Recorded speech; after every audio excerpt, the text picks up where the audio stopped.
Hello दोस्तों, स्वागत है आप सभी का हमारे यूट्यूब चैनल पाठ्यकला पर।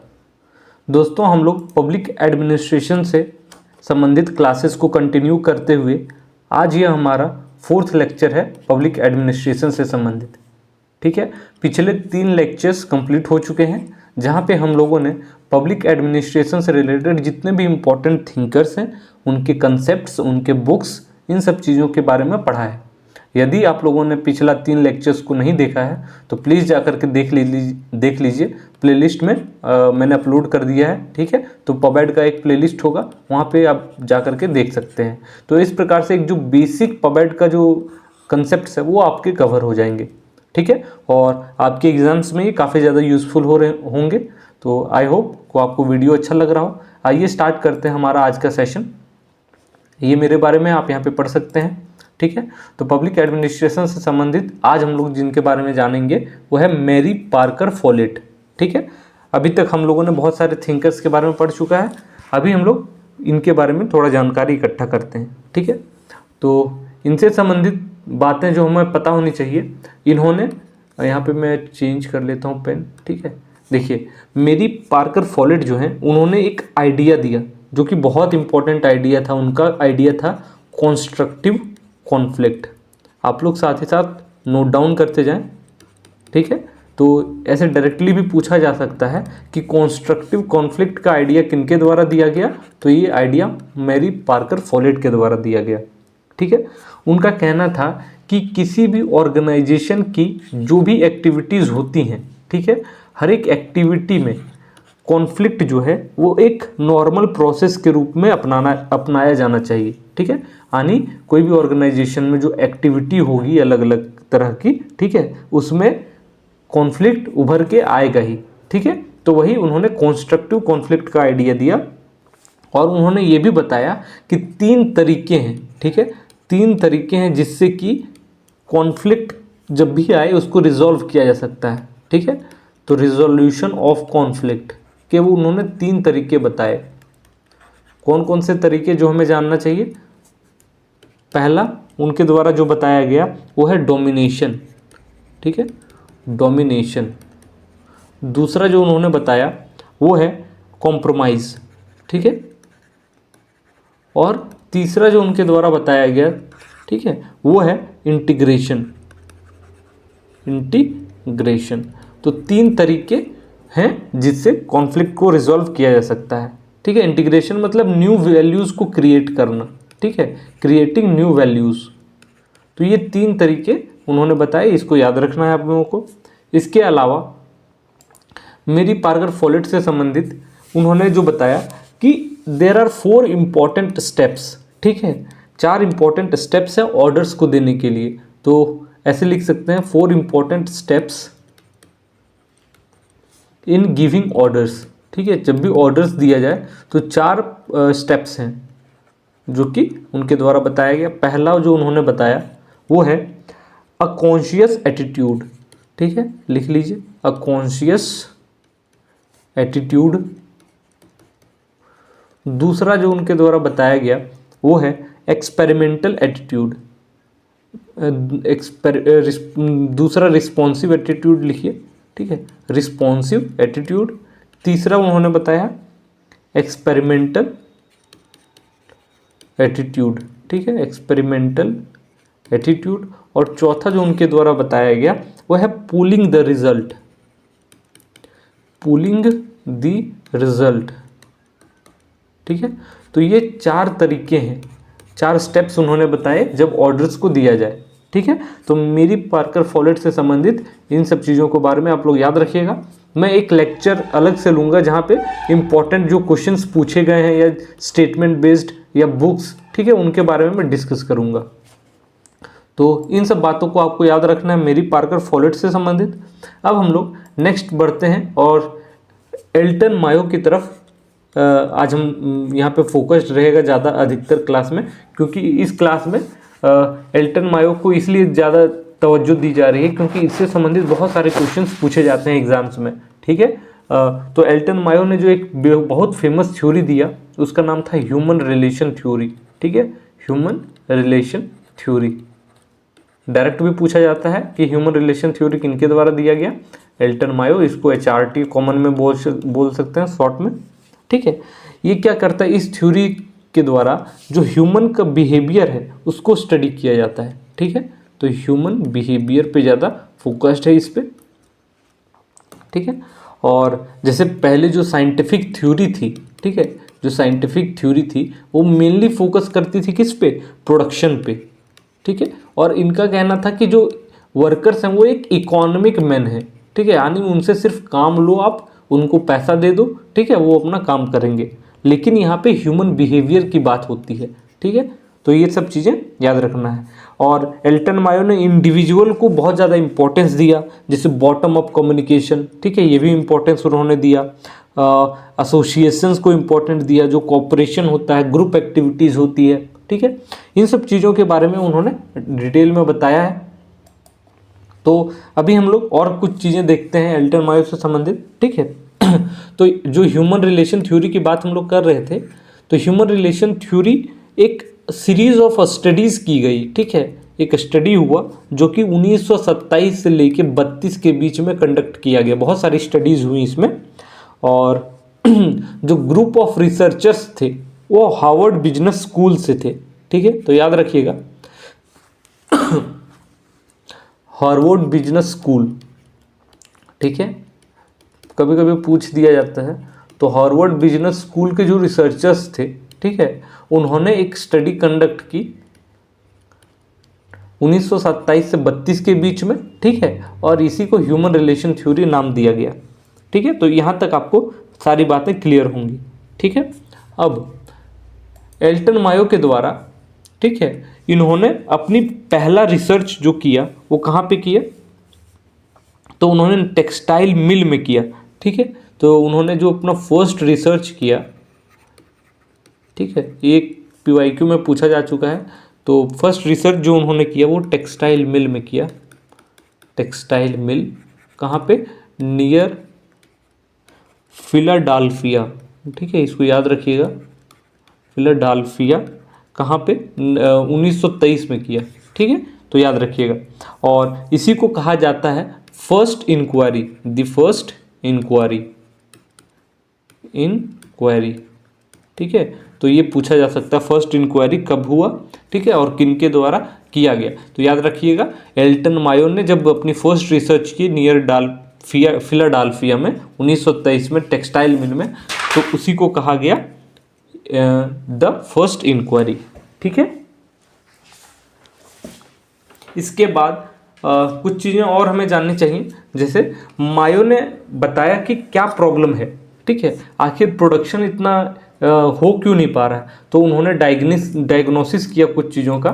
तो यहाँ पे मैं बता रहा हूँ, एक सेकेंड, ठीक है, यहाँ पे एक पेज ले लेते हैं हम, ठीक है। तो मायो ने डायग्नोसिस किया कि there is a lack of adequate rest, ठीक है, लैक ऑफ एडिक्वेट रेस्ट्स, मतलब वर्कर्स को पर्याप्त जो आराम मिलना चाहिए वो नहीं मिल पा रहा है, ठीक है, जिससे क्या होता है, प्रोडक्टिविटी घट जाती है। तो उन्होंने ये कहा। फिर उन्होंने बताया कि रेस्ट पीरियड होना चाहिए, ठीक है, रेस्ट पीरियड्स के बारे में उन्होंने डिस्कस किया और कहा कि 4 रेस्ट पीरियड होने चाहिए पूरे दिन में, जो कि हर एक 10 मिनट का होना चाहिए, ठीक है, मतलब 10-10 मिनट के 4 बार का ब्रेक मिलना चाहिए वर्कर्स को पूरे दिन भर में, ठीक है। तो 24 घंटे में, मतलब दिन भर, मतलब अब पता नहीं यहाँ पे क्या होगा, लेकिन मान के चलिए जितना घंटा भी वर्क हो, ठीक है, 4 बार उसको ब्रेक मिले 10-10 मिनट का। तो इतना आप लोग याद रखिएगा। इसके अलावा उन्होंने सजेस्ट किया क्या, बोनस फॉर्मूला, ठीक है, कि बोनस भी दिया जाना चाहिए उन वर्कर्स को। तो ये उन्होंने सजेस्ट किया, ठीक है। अब कुछ बातें और जानते हैं हम लोग हाउथॉर्न एक्सपेरिमेंट्स के बारे में, ठीक है, हाउथॉर्न एक्सपेरिमेंट्स। तो ये भी इन्हीं से रिलेटेड है, human relation theory Elton Mayo से, ठीक है। हाउथॉर्न एक जगह, एक प्लांट था, ठीक है, क्या चीज़ का, of electronic, western electronic company, ठीक है। तो याद रखिएगा, वेस्टर्न इलेक्ट्रॉनिक कंपनी का एक प्लांट था,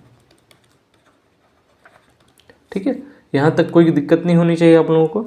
इसके अलावा उन्होंने जो बताया कि एक कॉज और इफेक्ट का एक क्लियर एग्जिस्टेंस देखने को मिलता है, ठीक है, जिसमें वहाँ उन्होंने बताया कि रिलेशनशिप होता है फिजिकल वर्क के बीच में, इन्वायरमेंट के बीच में, और जो प्रोडक्टिविटी है वर्कर की उसके बीच में। यदि उसको इन्वायरमेंट ठीक मिल रहा है वर्कर्स को, ठीक है, और जो फिजिकल वर्क है वो वर्क की क्वालिटी ठीक है, उसको बीच में रेस्ट मिल रहा है, तो इससे जो प्रोडक्टिविटी है वो इफेक्ट होगी, ठीक है, और इन दोनों के बीच में रिलेशन देखने को मिलता है, ठीक है। इन्वायरमेंट अच्छा होगा तो प्रोडक्टिविटी अच्छी होगी, इन्वायरमेंट यदि खराब होगा तो प्रोडक्टिविटी गिरेगी, ठीक है।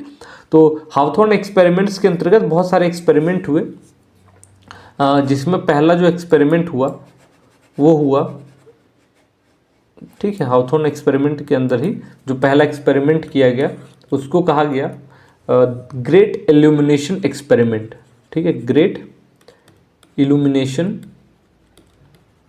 एक्सपेरिमेंट, ठीक है। तो इस एक्सपेरिमेंट को कंडक्ट किया गया 1924 से लेके 27 तक, 27 तक, ठीक है। ये बेसिकली फोकस्ड किया गया यहाँ पे रूम लाइट पे, ठीक है, रूम लाइट पे फोकस्ड किया गया। अब इसका एम क्या था, यह देखना कि जो जब अलग अलग लेवल की इल्यूमिनेशन होगी, लाइट होगी, ठीक है, अलग अलग लेवल्स की, तो उसका क्या असर पड़ेगा प्रोडक्शन के लेवल पे, ठीक है। तो रिजल्ट में ये निकला कि चाहे कितनी भी लाइटें हो, कम हो या फिर ज़्यादा हो, ठीक है, प्रोडक्शन जो है वो दोनों में इंक्रीज हुई, उस पर कुछ ज़्यादा इफेक्ट नहीं पड़ा, ठीक है। तो ये पहले हुआ। फिर मायो को बुलाया गया था कि इसको सॉल्व किया जाए इस प्रॉब्लम को, ठीक है। तो उन्होंने दो हाइपोथेसिस प्रपोज्ड किया इसको, जब ये एक्सपेरिमेंट फेल्योर हो गया, ठीक है, जो पहले कंडक्ट करवाया गया, तो यह जब फेल्योर हो गया तो फिर मायो आते हैं और उन्होंने जो बताया दो हाइपोथेसिस दिया, एक कि इंडिविजुअल वेज पेमेंट को इंसेंटिव्स यदि देते हैं तो आउटपुट बढ़ेगा, और दूसरा उन्होंने जो बताया कि सुपरवाइजरी टेक्निक्स में बदलाव ला करके एटीट्यूड में इम्प्रूवमेंट होता है, ठीक है। तो एक इसमें ग्रेट इल्यूमिनेशन एक्सपेरिमेंट ये फेल्यूर था, ठीक है, एक तरीके से, ठीक है। उसके बाद जब आते हैं एल्टन मायो, तो उन्होंने दो हाइपोथेसिस प्रपोज्ड किए, हाइपोथेसिस, और उन्होंने बताया कि क्यों फेल हुआ, ठीक है। तो पहला चीज़ उन्होंने जो बताया कि इंडिविजुअल वेज पेमेंट इंसेंटिव्स,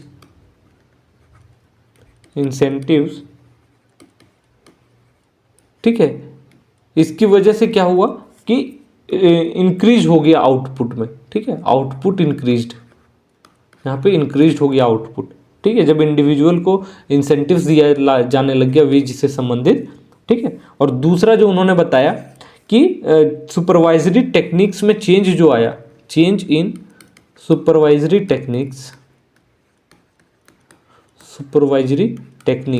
ठीक है, इससे क्या हुआ, एटीट्यूड इम्प्रूव हुआ, और इसके साथ साथ आउटपुट भी इम्प्रूव हुआ। तो ये दो रीज़न बताए उन्होंने फेल्योर होने के, क्योंकि यहाँ पे देखा जाना था ना कि यदि लाइट की लेवल्स अलग अलग कर दिया जाए तो उससे प्रोडक्शन पे क्या इफेक्ट पड़ेगा, तो प्रोडक्शन एक्चुअली बढ़ गया था, तो यही फेल्योर हो गया, ठीक है। दूसरा हाउथॉर्न एक्सपेरिमेंट में क्या कंडक्ट किया गया, तो दूसरा जो उन्होंने किया relay assembly test room experiment, ठीक है, इसी में रिले टेस्ट असेंबली टेस्ट, ठीक है, relay assembly test room experiment, ठीक है। ये हुआ 1927 से लेके 32 के बीच में, ठीक है।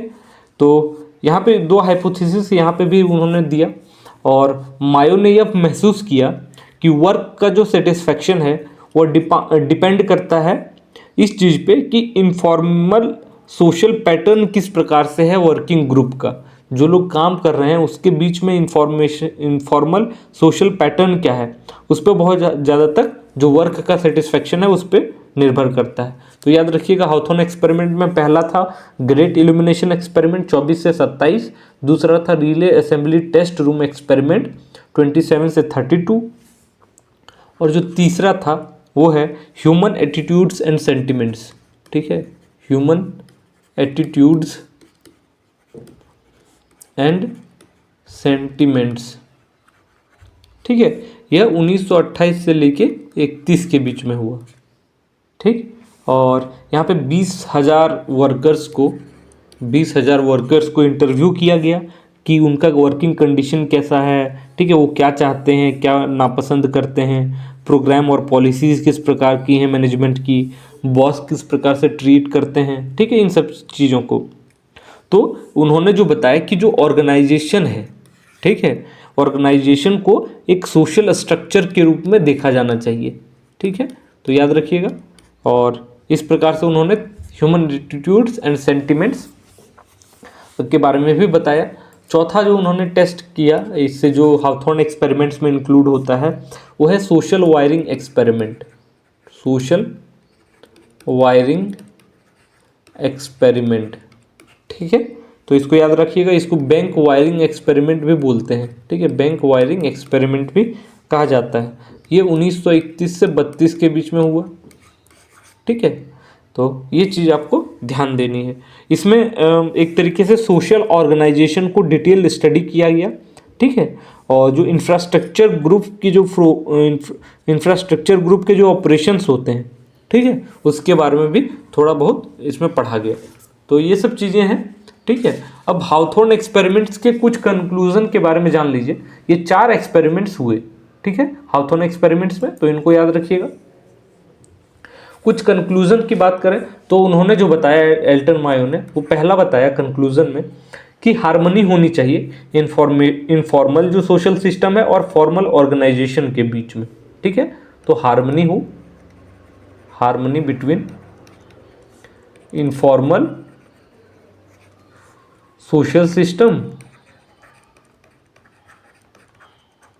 And formal organisation. ठीक, पहला चीज।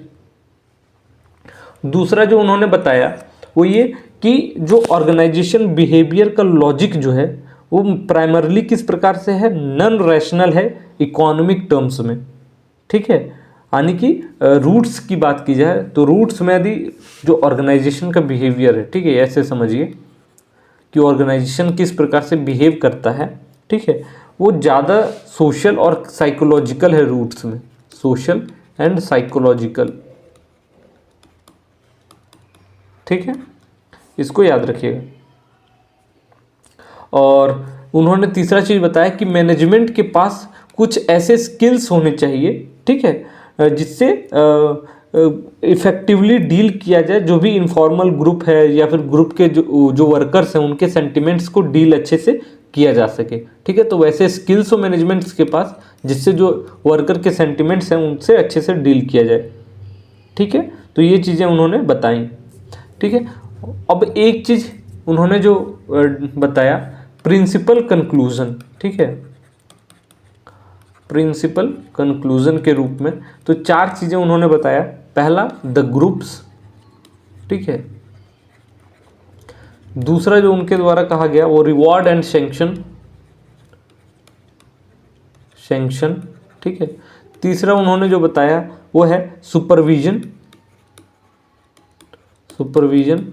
चौथा जो उनके द्वारा बताया गया वो है डेमोक्रेटिक एडमिनिस्ट्रेशन।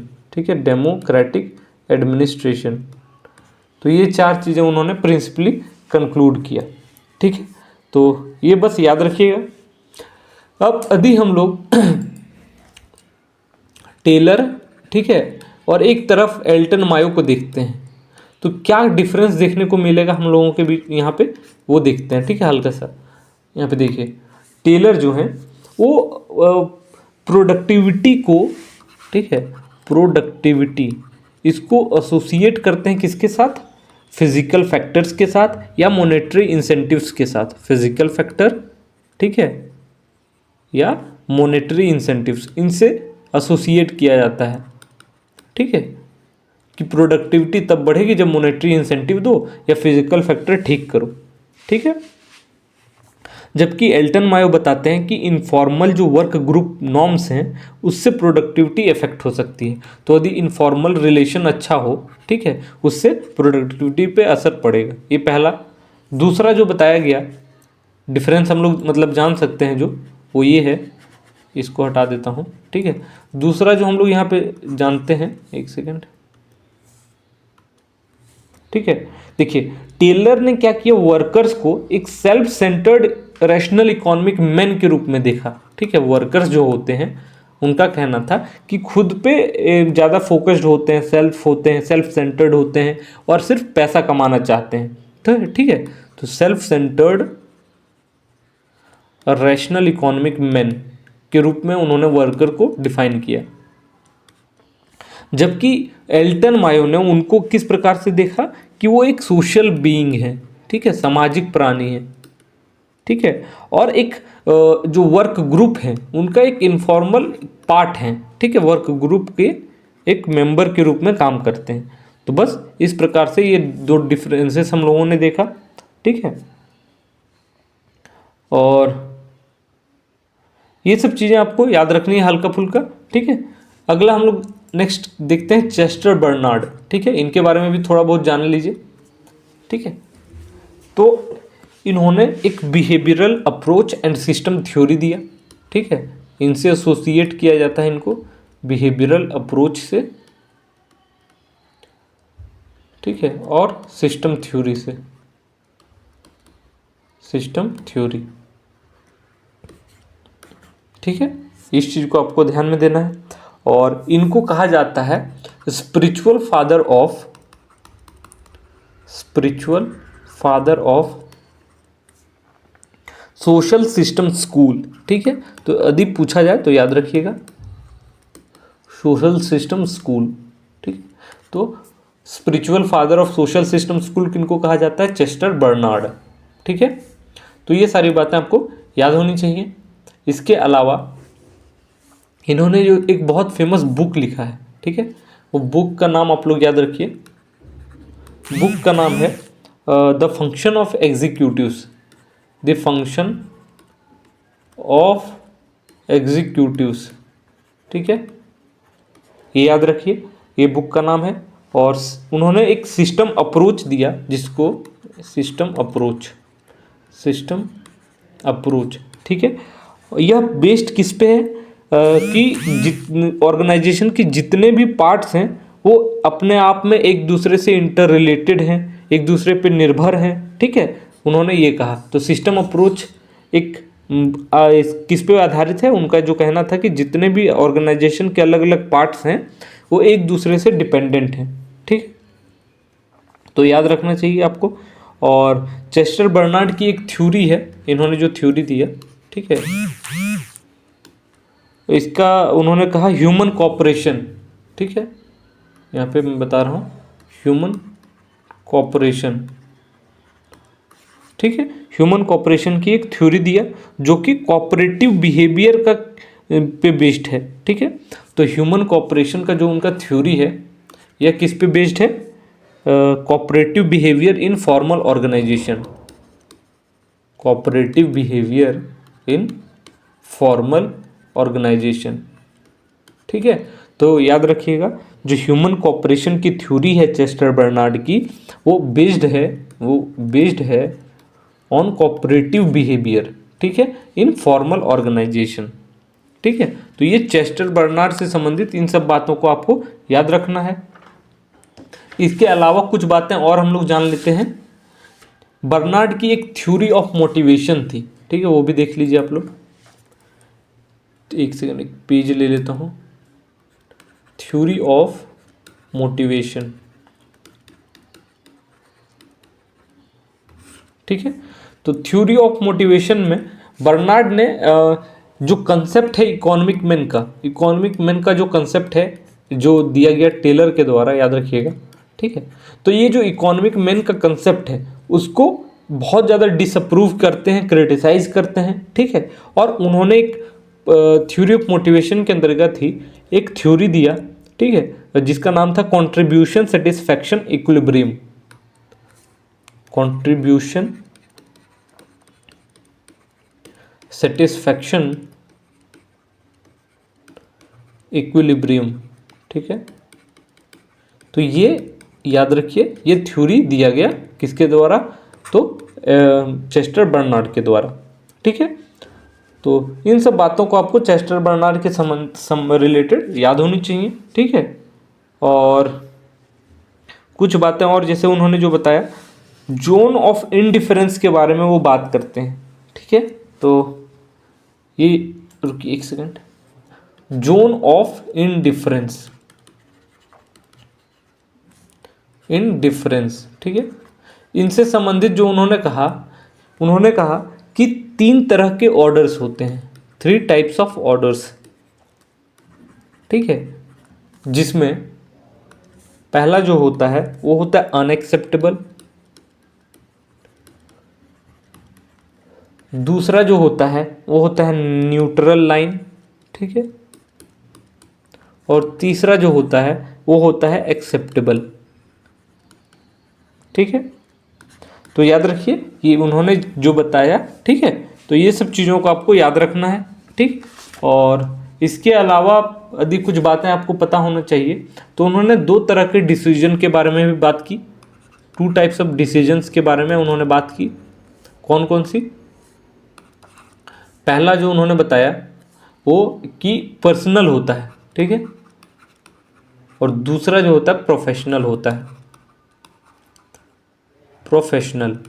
ये सब कुछ ऐसे ऊपरी ऊपरी बातें हैं, जस्ट जान लीजिए। इसको कहा जाता है इलॉजिकल और इसको कहा जाता है लॉजिकल, ठीक है। और फिर इसी तरीके से उन्होंने बताया कि क्या क्या फंक्शंस होने चाहिए एग्जीक्यूटिव्स के, ठीक है, जिसमें जो पर्पस है, ऑब्जेक्टिव्स है, इसको बनाना, ऑर्गेनाइजेशन के कम्युनिकेशन को मेंटेन करना, ठीक है, जो एसेंशियल सर्विसेज हैं इंडिविजुअल्स से, ठीक है, उसको सिक्योर करना। तो इस तरीके से हम लोगों ने चेस्टर बर्नार्ड के बारे में बहुत सारी बातें जाना, ठीक है। तो इसी सब से क्वेश्चन पूछे जाते हैं। जैसे मैं बताऊं तो FW टेलर के से संबंधित कौन कौन से चीज़ें रिलेटेड हैं, तो ये पूछा जाता है, जैसे piece rate system, art of cutting metals, functional foremanship, shop management, time management, ये सब रिलेटेड है। फिर हर्बर्ट साइमन, इनसे रिलेटेड कुछ सवाल पूछे जाते हैं साइमन से संबंधित। जैसे इन्होंने एक इम्पॉर्टेंट कॉन्सेप्ट दिया बाउंडेड रैशनैलिटी का, ठीक है, तो याद रखिएगा हर्बर्ट साइमन से संबंधित है बाउंडेड रैशनैलिटी। इसके अलावा कुछ बातें मैं यहीं पे डिस्कस कर देता हूँ जो PYQs में शायद पूछा गया है। जैसे एक कंसेप्ट है, लिख लीजिए आप लोग, सेटिस्फाइंग कॉन्सेप्ट, ठीक है। कॉन्सेप्ट यह किससे रिलेटेड है? तो यह रिलेटेड है हर्बर्ट साइमन से, ठीक। और वर्कर्स एज अ मशीन के रूप का किसने माना वर्कर्स को एज मशीन, ठीक है, तो ये किनके द्वारा दिया गया? तो ये टेलर के द्वारा कहा गया। इकोनॉमिक मैन का कंसेप्ट भी उन्हीं के द्वारा दिया जाता है। अब वर्कर्स एज यदि पूछा जाए सोशल मैन, ठीक है, तो यह कंसेप्ट किनके द्वारा दिया गया? तो ये है एल्टन मायो, हम ह्यूमन रिलेशन थ्योरी में देखा हम लोगों ने, ठीक है। तो इस प्रकार से, और जैसे न्यू पब्लिक एडमिनिस्ट्रेशन के फादर के रूप में कौन जाने जाते हैं? तो ड्वाइट वाल्डो, ठीक है, ड्वाइट वाल्डो। ये सब इंपॉर्टेंट क्वेश्चन है जिसको father of new public administration के रूप में जाना जाता है, ठीक है। तो और जैसे 1-2 क्वेश्चन और देख लेते हैं। 14 प्रिंसिपल ऑफ मैनेजमेंट से कौन रिलेटेड है? किनकी थ्योरी थी 14 प्रिंसिपल ऑफ मैनेजमेंट? तो हेनरी फयोल, हमने देखा हेनरी फयोल। इसके अलावा प्रिंसिपल्स ऑफ पब्लिक एडमिनिस्ट्रेशन किनके द्वारा दिया गया या किसके द्वारा लिखा गया? पब्लिक एडमिनिस्ट्रेशन, तो वो कौन थे? विल्बाय, ठीक है, विल्बाय। बाकी कुछ चीज़ें और जानिए, जैसे एडमिनिस्ट्रेटिव बिहेवियर, ठीक है, ये किनके द्वारा दिया गया? Administrative behaviour,